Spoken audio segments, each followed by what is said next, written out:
There's a person in your life who smiles when you make a promise. And the moment you walk away, they're already planning for when you break it. Not because they're bitter, not because they've had a rough week, but because somewhere between childhood and adulthood, their brain quietly made a decision. Don't count on anyone. Figure it out yourself. And whatever you do, don't be surprised when people let you down.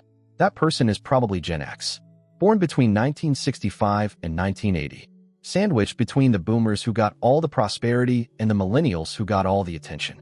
And quietly, almost invisibly, they became the most skeptical generation alive. But here's what nobody tells you. The science actually backs them up. Let's go back.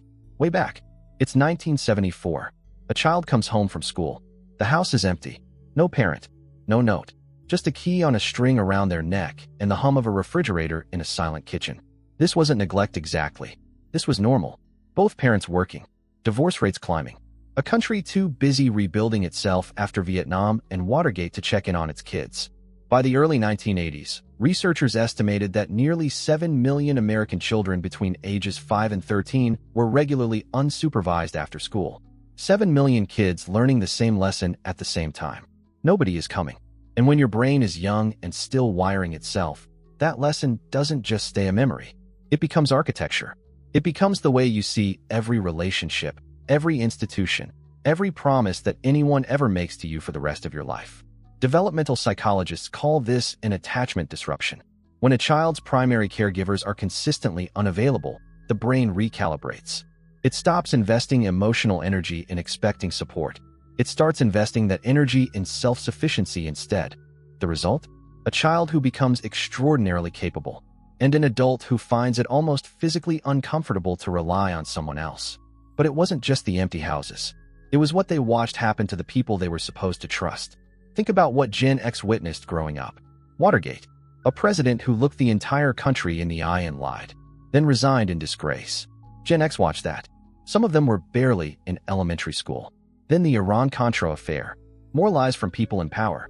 More proof that authority figures would say whatever kept them comfortable and do whatever served themselves. Then the AIDS crisis. Watching their government ignore a plague for years while people died. Watching institutions fail in real time. And then the layoffs. Their parents who followed every rule, worked every overtime shift, gave decades of loyalty to companies, and got pink slips anyway. The message was loud and it was clear. The system will use you, and when it's done, it will discard you without a second thought. There's a concept in psychology called institutional trust. It refers to how much faith people place in governments, corporations, medical systems, religious organizations. And research consistently shows that Gen X scores lower on institutional trust than any other living generation. This isn't paranoia. This is pattern recognition. When you have watched authority fail repeatedly, when you have personal memories of being promised safety and stability, and then watching those promises evaporate, your brain does something intelligent. It updates its model of the world. It says, trust has to be earned, not assumed, not given because someone has a title, not extended because it's polite, earned. Through action, over time. Here's where the neuroscience gets fascinating. The human brain has a system specifically designed to evaluate social trust. It's centered around the amygdala and the prefrontal cortex working together. The amygdala scans for threat. The prefrontal cortex weighs evidence and makes calculated decisions. In people who experienced early instability, this system is more sensitive, more finely tuned. It catches inconsistencies faster. It notices when someone's words don't match their behavior. It flags broken patterns that other people might overlook. Researchers at Harvard studied how early environmental unpredictability affects adult decision-making. What they found was striking. People who grew up in less predictable environments didn't become worse at evaluating trustworthiness. They became better, more accurate, more resistant to manipulation. Gen X's skepticism isn't a wound. It's a calibration. Their brains learn to process trust the way a scientist processes a hypothesis. You don't just believe it because it sounds good. You test it. You look for contradictions. You wait for the data before you commit. And here's the uncomfortable truth. In a world full of manipulation, misinformation, and people who will absolutely use your trust against you, that's not a defect. That's a survival advantage. But let's be honest about the cost. Because there is one. When your default setting is skepticism, intimacy is hard. Not impossible, but hard. Gen X tends to have smaller social circles. Fewer close friendships, but the ones they do have, unshakable, because they don't let people in easily. And when they do, it means something real. Research published in the Journal of Social and Personal Relationships found that people with lower baseline trust levels tend to invest more deeply in the relationships they do form. They're slower to attach. But once attached, they're extraordinarily loyal. Think about that. The same brain that says, "I won't trust you easily," also says, "But if you've earned it, I will show up for you in ways most people never will." That's the paradox at the heart of Gen X psychology. They're the most skeptical people in the room. And the most reliable ones too. And then the internet arrived. Gen X didn't grow up with it. They had to learn it as adults. And watching what it became, watching social media turn into a machine designed to exploit trust, to manufacture false intimacy, to sell people a performance of connection that delivers none of the real thing, they weren't surprised. While millennials grieved the loss of internet innocence, and Gen Z grew up already drowning in it, Gen X just nodded slowly. They had already seen this movie. Different set. Same plot. People in power doing exactly what they always do. A 2022 Edelman Trust Barometer report found that Gen X consistently shows the lowest levels of trust in social media platforms of any generation.